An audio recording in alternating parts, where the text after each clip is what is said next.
오늘 함께 보실 하나님의 말씀은 갈라디아서 1장 1절에서 5절 말씀입니다. 말씀을 나누기 전 먼저 카리스를 준비해 주시기 바랍니다.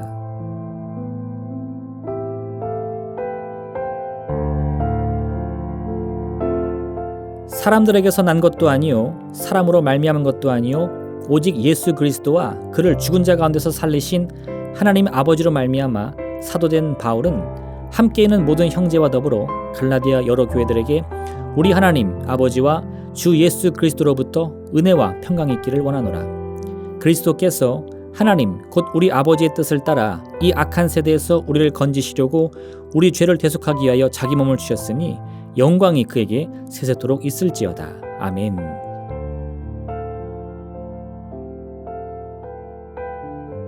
우리는 예수 그리스도의 십자가 사건을 대속의 은혜라고 부릅니다. 대속이란 다른 사람의 죄를 대신하여 벌을 받거나 속죄한다는 의미입니다. 즉 예수님의 십자가가 우리에게 대속의 은혜가 된다는 것은 곧 예수님께서 십자가에 달려 죽으심으로 우리의 죄값을 대신 청산했다는 의미가 됩니다. 그렇다는 것은 곧 우리의 죄값이 이제는 더 이상 아무런 효력이 없다는 것을 뜻합니다. 죄와 사망의 권세는 더 이상 우리를 얽맬 힘이 없습니다. 예수님께서 우리의 모든 죄의 값을 다 속량해 주셨기 때문입니다.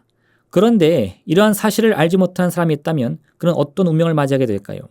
만약 누군가 예수님께서 자신의 모든 죄값을 이미 다 청산했다는 사실을 알지 못하고 여전히 죄와 사망의 권세 속에 속한 삶을 살아간다면 그는 죄가 일러주는 운명을 향해 나가게 될 것입니다.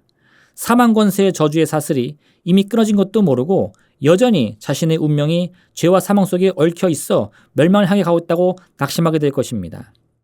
그런데 문제는 이 저주의 사슬이 여전히 남아있는지 아니면 이미 끊어졌는지를 우리는 알 수 없다는 사실입니다.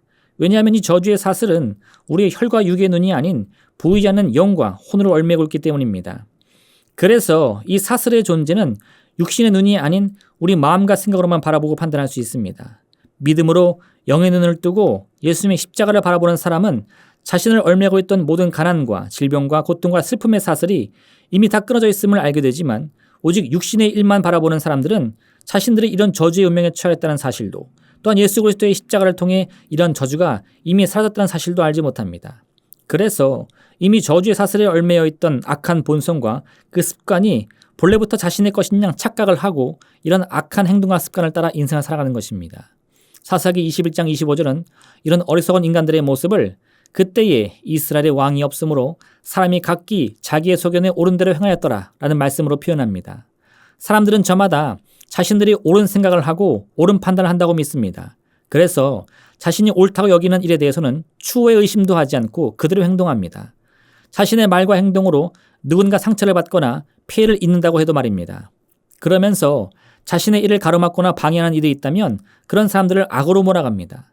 자신이 이미 오른편에 서 있으니 자신과 다른 자리에 있는 사람들은 모두가 악이 되는 것입니다. 이런 사고방식으로는 결코 어떤 화평이나 안정도 이룰 수 없습니다. 모두가 자신의 주장만 펼치면서 상대방을 깎아들이게 일수이기 때문입니다. 그러다 보니 서로의 짐을 나누어지려고 하기보다는 상대를 비방하고 멸시하며 누군가의 약점을 보이기만 하면 맹수같이 달려들어 물어뜯어 그를 넘어뜨리려 할 것입니다. 바리새인과 사두개인은 겉으로 보면 참으로 하나님의 말씀을 철저하게 따른 사람들이었습니다. 그들은 모세율법을 밤낮 연구하며 그 말씀에 담긴 사소한 조항들이라 할지라도 결코 소홀히 여기지 않으며 그 말대로 철저하게 지키려고 노력한 사람들입니다. 하지만 예수님은 그들을 향해 독사의 자식들아 너희는 악하니 어떻게 선한 말을 할 수 있느냐 이는 마음에 가득한 것을 입으로 말함이라 라고 말씀합니다. 어째서 예수님은 하나님의 말씀을 지키려고 그토록 노력했던 이 바리새인과 사두개인을 향해서 이런 말씀하셨을까요? 그들은 하나님의 말씀의 의미를 자신들의 생각을 기준으로 하여 판단했기 때문입니다. 즉 모세율법에 담겨있는 하나님의 마음을 헤아리기 위해 노력한 것이 아니라 율법의 조항 그 자체의 의미를 해석하는 데만 몰두한 것입니다. 그러다 보니 그들에게 있어 모든 사람들은 율법을 지키는 사람과 율법을 지키지 않는 사람이라는 이분법적인 사고만 가득했습니다.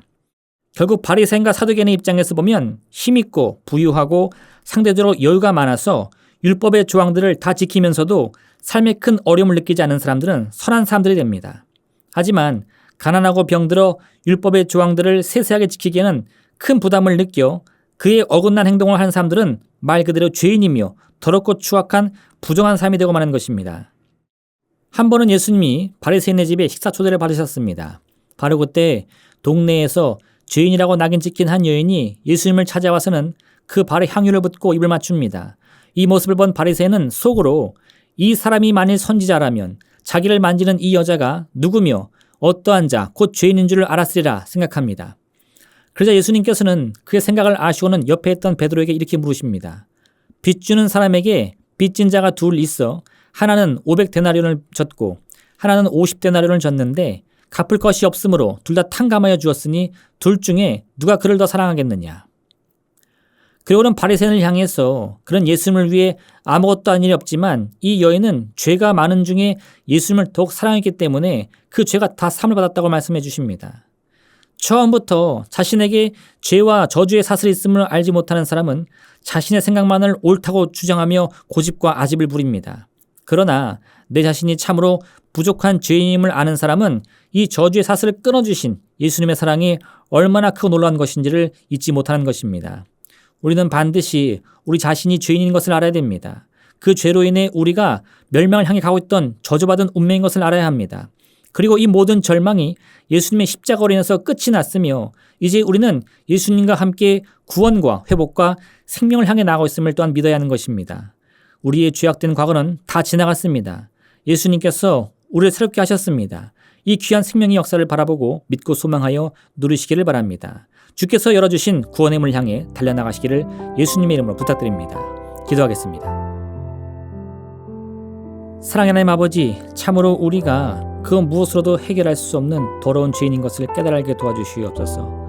이 깊은 죄악이 우리를 얼매며 우리를 여전히 멸망으로, 사망으로, 슬픔으로, 고통으로 몰아갑니다. 그러나 그 순간 예수 그리스도께서 그 귀한 보혈을 흘려주심으로 이 모든 저주의 사슬을 끊어주셨습니다. 우리 운명을 새롭게 바꿔주셨습니다. 이 귀한 구원의 문을 향해 나가게 도와주시옵소서. 과거의 모든 것을 다 청산해버리고 주께 주신 그 새 생명을 향해, 새로운 운명을 향해 나아갈 수 있는 복된 삶을 살게 도와주옵소서. 감사드리며 예수님의 이름으로 기도드립니다. 아멘. 하늘에 계신 우리 아버지, 아버지의 이름을 거룩하게 하시며 아버지의 나라가 오게 하시며 아버지의 뜻이 하늘에서와 같이 땅에서도 이루어지게 하소서.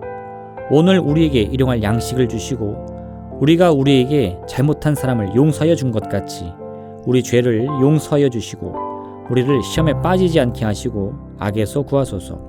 나라와 권능과 영광이 영원히 아버지의 것입니다. 아멘.